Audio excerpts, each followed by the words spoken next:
Sa pagpapatuloy ng nakaraang kabanata, buong pagmamalaking ipinagmayabang ng walong sinag na haring demonyo, Eight Lustre Demon King, kay Kinnan ang hawak nito, ito ang buto mula sa binti ni haring demonyong Tianfeng. Mapapabilis nito ang ating paglalakbay. Nagulat si Tu Shenliang at nagtanong, hindi ko akalain na mayroon ka pa palang ganitong alas. Sa kanilang likuran, nag-usap-usap ang mga Immortal Kings, bumibilis sila. Bilisan din natin ang paghabol. Hindi natin sila pwedeng hayaang makatakas. Di nagtagal, naabutan na ni Kinnan at ng kanyang mga kasama ang grupo sa unahan. Tumingin si Kinnan sa may pintuan at sinabing, mukhang nakapasok na sa loob ng pintuang ito ang grupo ni Zhu Zihao. Nagmungkahi ang walong sinag na haring demonyo, kung gayon, pumasok na rin tayo kaagad. Sumunod ang grupo ni Kinnan at pumasok na rin sa loob. Isang grupo ng mga tao ang nakatayo roon at agad na nagtanong, sino kayo?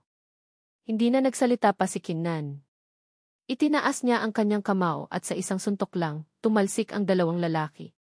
Pagkatapos, mabilis na pumasok ang apat sa loob ng lagusan. Natigilan si Kinnan at napabulalas, ano ito? Sa kanilang harapan, tumambad ang isang napakagara at kahanga-hangang palasyo. Naku po! Ang palasyong ito, huwag mong sabihing ito na ang sentro ng walang may-aring Immortal's Blessing Dao Ground, bulalas ng walong sinag na haring demonyo. Biglang may isang boses na nagtanong kay Kinnan, paano kayo nakapasok dito? Kasunod nito, isang malalim at nakakatakot na boses ang umalingaw-ngaw. Elsan! Ano nang ingay yon? Habang litong-lito pa si Kinnan, isang matandang monghe ang biglang sumugod. Isa pang kalaban ang sumunod at direktang umatake kay Kinnan, sabay sigaw ng, Kinnan, mamatay ka na sa kamay ko. Subalit, isang lalaking may pulang buhok ang malakas na pumigil, sandali. Bawal makipaglaban dito. Kapag may nagsimula ng gulo, ang daan-daang estatwang bato na ito ay mabubuhay at papatayin kung sino man ang umatake. Napakuyom na lamang ng kamao sa galit ang umatake at nagmura sa kanyang isip, lintik. Nakahinga naman ng maluwag si Kinnan. Grabe, delikado pala. May pang-aalipustang nagtanong si Tu Shenliang, hindi ko akalain na may ganitong patakaran pala rito.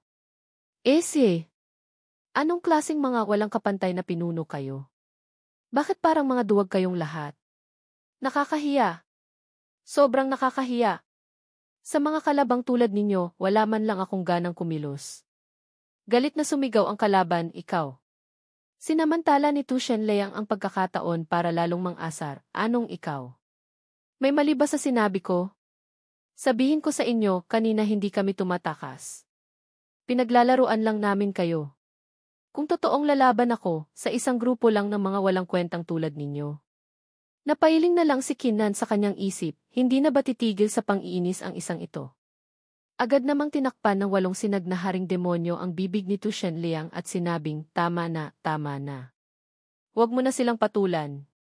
Sa kabilang panig, inis na inis ang tinaguriang walang kapantay na pinuno at naisip na lang, hintayin ninyong makalabas tayo sa lugar na ito, hindi ba't nasa ilalim na kayo ng aking mga palad?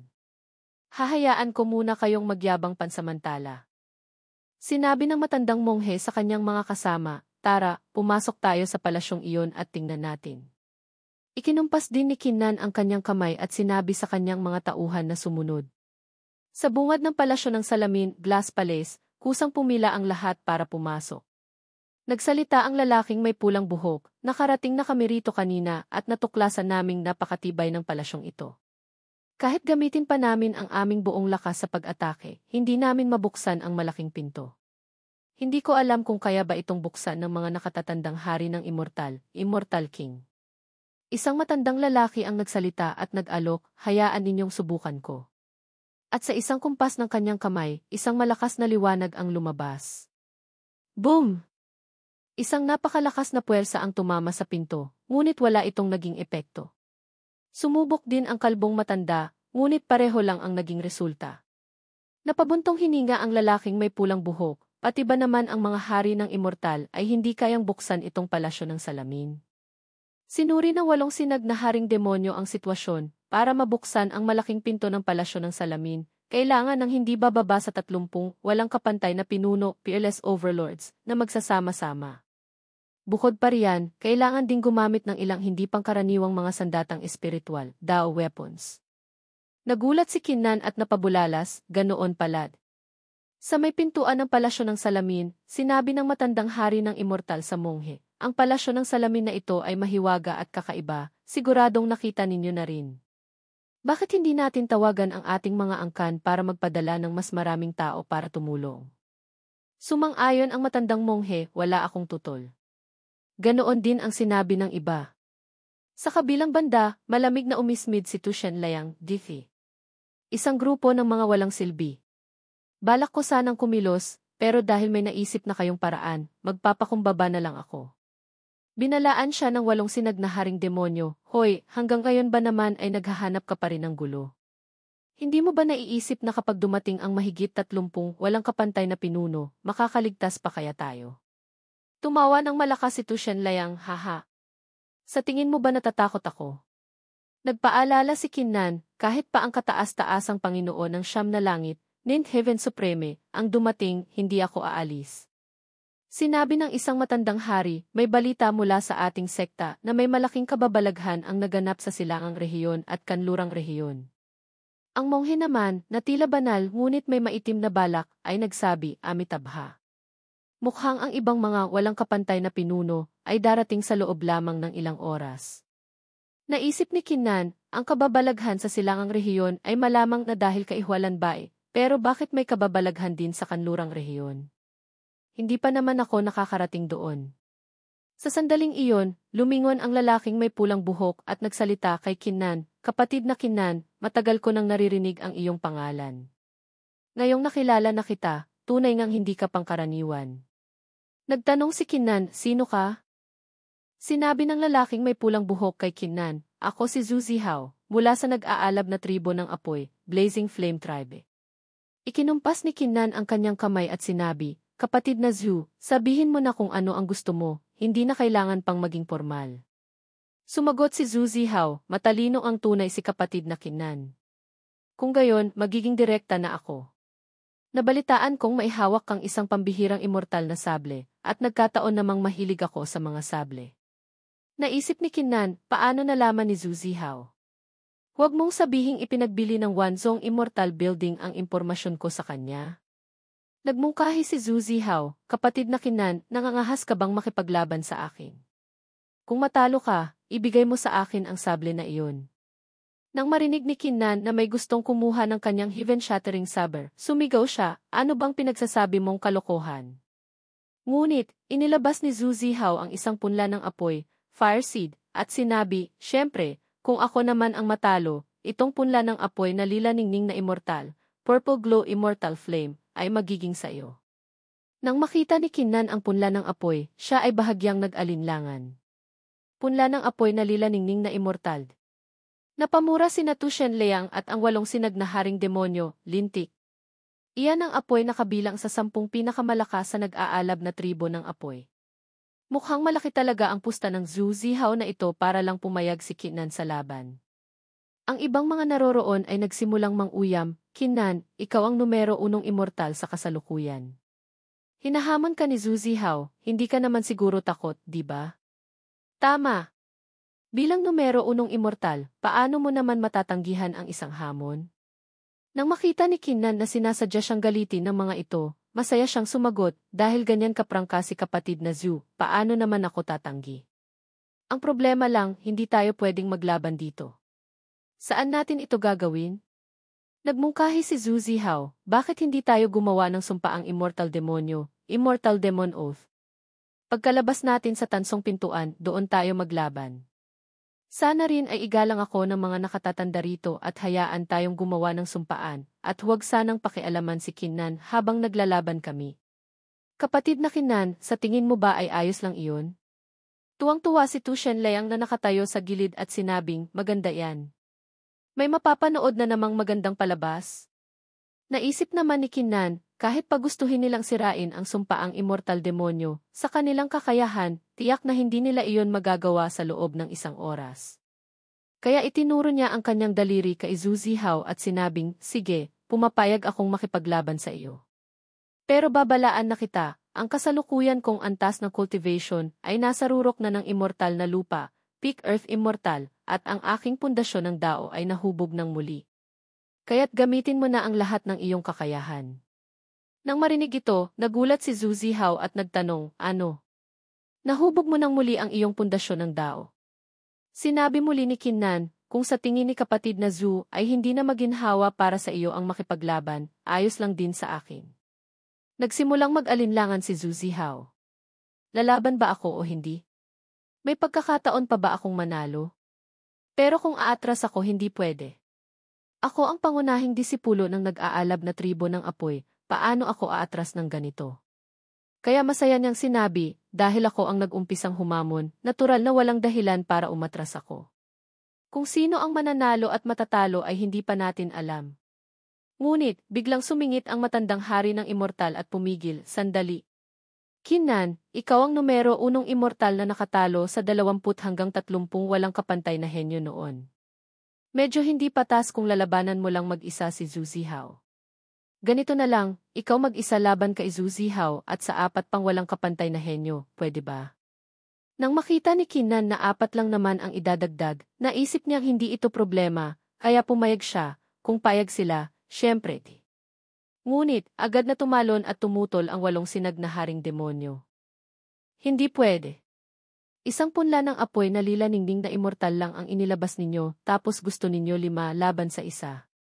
Paano naman yan, kailangan ding may ilabas na pusta ang 4 na natitira. Kalmadong sumagot ang matandang hari ng immortal, syempre maglalabas din kami ng pusta. Hindi mo na kailangang mangialam dyan. Dahil pumayag na si Kinnan, sino sa 4 na walang kapantay na henyo ang handang lumaban? Sa sandaling iyon, ang 4 na kasama ni Zhu Zihao ay humakbang pasulong at nagsabi, Kinnan, kaming 4 ang haharap sa iyo. Pumayag si Kinnan, sige, kung ganoon ay mangyaring gawin ninyo muna ang sumpaang immortal demonyo. Pagkatapos, agad tayong aalis sa lugar na ito at maglalaban sa labas ng tansong pintuan. Agad na sumang-ayon ang matandang hari ng immortal, sige. Naisip niya sa sarili, malapit na rin namang dumating ang mga tauhan mula sa sekta. Sa labas ng tansong pintuan ang magiging laban. Bilang kinatawa ng 5 tao, magalang na sinabi ni Zhu Zihao kay Kinnan, kapatid na Kinnan, sana ay maging malumanay ka sa amin. Itinaas ni Kinnan ang kanyang heaven-shattering saber at sinabi, mga kapatid, tingnan ninyo. Sa isip ni Zhu Zihao, napuri niya ito, tunay ngang isang pambihirang immortal na sable. Agad niyang ginamit ang kanyang teknik, ang pamuksa ng apoy sa 8 kaparangan. Kasabay nito, ginamit ng iba ang kanilang mga kakayahan. Naglabas si Gujuli ng isang sinaunang kapangyarihan, habang si Du Yuwu ay nagpakawala ng ataking sinaunang bodhang bodhi. Nagpakawala rin ng kapangyarihan si Kinnan. Isang itim na dragon ang lumitaw sa kanyang likuran. Pagkatapos, ikinumpas niya ang kanyang kamay at pinakawalan ang ataking dakilang dragon na tumatawid sa kalangitan. Boom! Diretsyong sumugod ang itim na dragon patungo sa grupo ni Zhu Zihao. Isang malakas na paghampas ng buntot nito ang tumama sa buong grupo na nagpatalsik sa kanila. Napabulala si Haso, ito na ba ang lakas ng numero 1 immortal sa buong mundo? Muling nagsalita ng may kayabangan si Tu Shenliang, ano naman ang ikinagugulat dyan? Kayang salagi ni Kinnan ang 3 atake mula sa akin. Hindi ba't normal lang na magawa niya ang ganitong bagay? Sa isip-isip ng 8 sinag na haring demonyo, napamura siya, talagang isang hangal na mahilig magyabang at maghanap ng gulo. Nagsalita si Du Yuwu, mga kapatid, kung ganito tayo lalaban, wala tayong pag-asang manalo. Ang tanging paraan ngayon ay kung tayo. Nang makita ni Zhu Zihao na wala na silang ibang pagpipilian, sinabi niya, sige, gawin na natin yan. Pagkatapos, gumawa ng isang hand seal si Zhu Zihao at sumigaw, daloy ng apoy. Mula sa langit, bumagsak ang mga nagbabagang bulalakaw patungo kay Kinnan. Iwinasiwas ni Kinnan ang kanyang heaven-shattering saber. Isang malakas na hiwa ng enerhiya ng sable ang sumira sa lahat ng bulalakaw. Nagulat siya at nagtanong, Zhu Zihao, iyan lang ba? Ngunit isa lamang iyong panlinlang. Sa kabilang banda, nagsimulang bumigkas si Du Yuwu ng isang dasal. Ang bodhi ay hindi puno, ang salamin ay hindi rin isang entablado. Kung sa simula pa lang ay wala namang anuman, saan kakapit ang alikabok?